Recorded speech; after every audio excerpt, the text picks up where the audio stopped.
মাঠেতে ইনশাল্লাহ আমি যাবার মন স্থির করেছি। 27 তারিখে আমি আসছি ইনশাল্লাহ।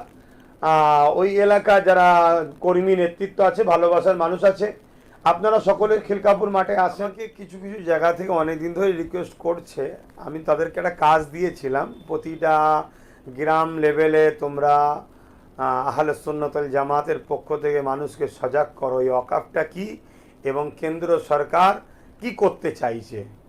এটা নিয়ে তারা কর্মসূচি দীর্ঘ প্রায় দিন ধরে আজকে করে আসছে।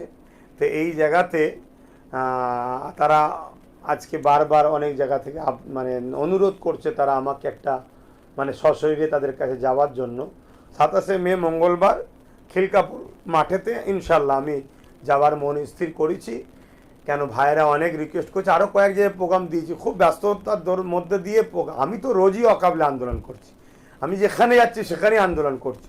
তবে আহলে সুন্নাত ওয়াল জামাতের শাখা ইউনিট কমিটি যারা আছে তেনারা তো বারবার আবেদন করছে যে আপনি যদি একটা কোনো প্রোগ্রাম করে আমাদের সাথে একটু সাথ দেন, আমরা আপনাকে যদি পাই বক্তা হিসাবে, আলোচক হিসাবে, আমরা বড় খুশি হব। 27 তারিখে আমি আসছি ইনশাল্লাহ।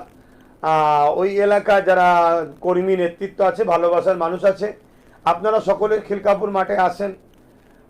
বা আমাদের 3টে থেকে প্রোগ্রাম শুরু হবে, এই 3টে সাড়ে 3টের পর থেকেই শুরু হবে। সেই জায়গায় আমরা একত্রিত হব।